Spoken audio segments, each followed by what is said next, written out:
Rich, there's a wicked rumour you might actually have some bodies back this week. Is that the case? Yeah, the wicked rumour. Yeah, the wicked rumour is accurate. Yeah, we get some boys back, James. We get 5 back this week, which is welcome because I think we've had, I think we've had two really big efforts. Playing probably the two teams that contested the grand final and probably will be thereabouts top 4 come the end of the year. We've had 2, I think, really big efforts, which I think physically on 5-day turnarounds has been been probably even more of an effort for us. So yeah, getting some fresh troops back is a welcome return. We'll give our side some more balance. Obviously, quite clearly we've been playing people out of position, so to have a little bit more balance to us team. And I think it's obvious from our performances, from our last 3 performances, that we've gone close.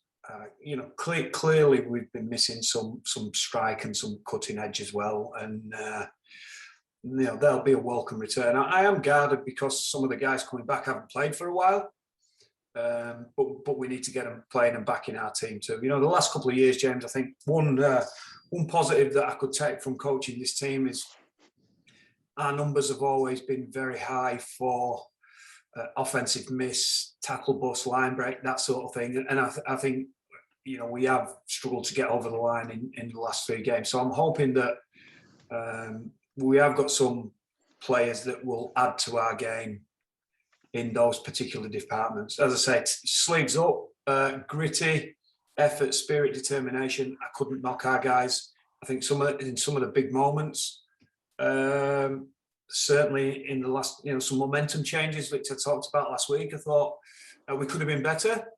But we'll have some welcome return and we'll be able to share a bit of the workload out too. But it's important the guys coming back in, I think, get the same spirit and commitment levels that the guys have played over the last 2 or 3 weeks. And if we get that, we'll get going there. So the ones returning, are there some returning for the first time this year, i.e. Connie and Ash? Yeah, obviously Ash played in our trial game and had a wonderful pre-season, really. So we're not too concerned about Ash. He's probably the fittest bloke in our club. He's a great athlete. He's come back, bang on schedule, and doesn't look like he's missed a beat, to be honest, in training. So Ash, no worries. Connie's had a fairly lengthy stretch out with his calf. Richard Myler's obviously back in contention. King missed a week. Bowden missed a week or two with his ribs. So yeah, we've got some options, mate. We haven't quite decided on our team yet. We pretty much know what the starting team will be. We've probably just got to a bench at the moment of 6 players that will obviously narrow down to 4 come game day. We spoke to James Donaldson yesterday, and he was talking about, and quite rightly so, about the standard that the pack has set this year, and that they've set a standard that's not really been there for the past few years. Is that because of the adversity, do you think? A bit of both. I think personnel-wise, mate, I think Zenta Tirano sets a massive standard for us in training and in games, the intensity and I guess ferocity that he plays and trains at.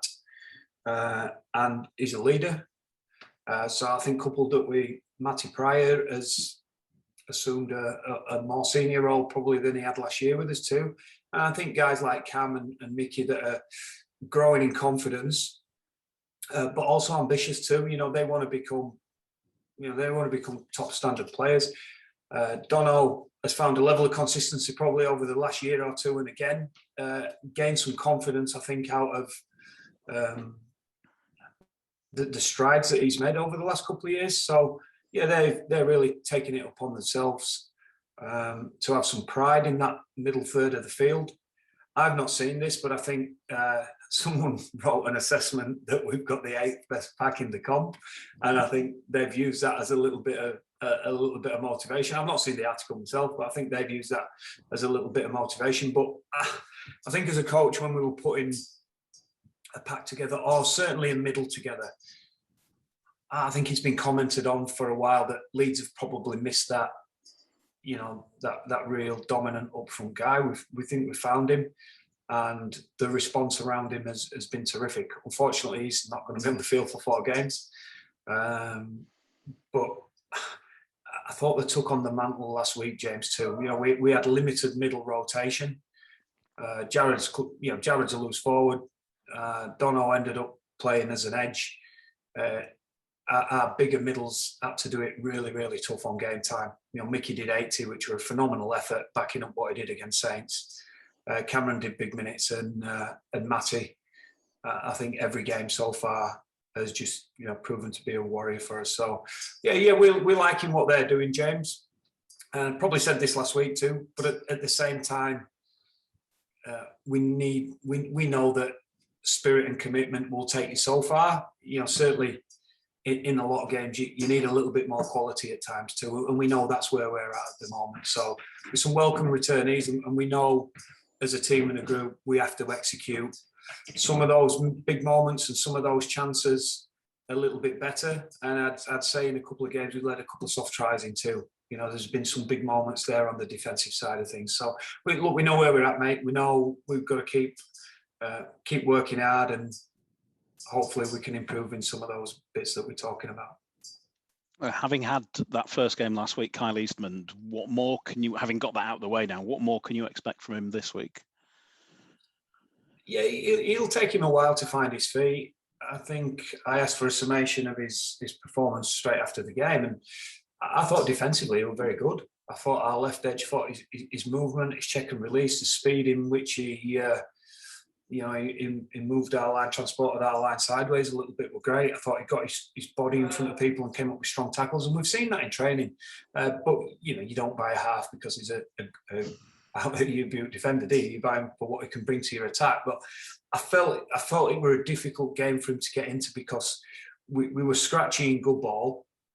We made too many errors, and we got a bit frantic and lacked direction in that first half. I thought second half, when we just gradually had a little bit of patience and built a set, he came up with a play what led to a try for us.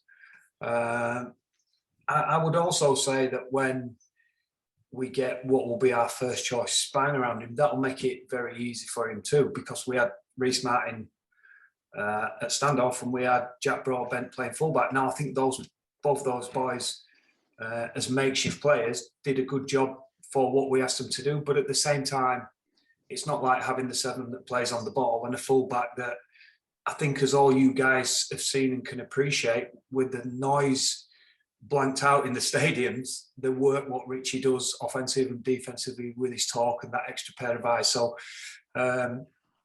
he's still getting used to plays and cause and effect, as we call it, and he will be better for a couple more runs, I'm sure. But as I say, he's an intelligent player and he will get better in that regard.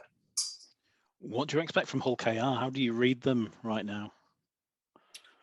Well, I watched the Cass game and it was probably a harder one to lose. I thought for 70 minutes there were a team that looked all on winners. Saints, as Saints can do, blew them away for 15, 20 minutes at the start of the game, but I thought Hull KR held the gloves up really, really, really well for the rest of that game. And they were pretty good for large chunks of the game the other night. So, they're talking about the different style that Hull KR play. They probably ask you different questions in how they rob you of the energy. With the offload, with the ball movement that they possess. I think they've reined the ball movement in a little bit in their own half. They're not afraid to chance their arm and ask questions through the kicking game. Jordan Abdul, he dominates. He kick 80% of the kicks for him, but whether they're booming spiral bombs, sometimes he lays them short. He's prepared to kick early. They've got a dummy half that's got a really cultured left foot. They ask you a different type of question that has a different effect on their energy. And I'd look at a couple of players I think that have really given them something this year. Clearly, the quality they brought in with players like Ryan Hall will help him. But I think George King's been really good for him.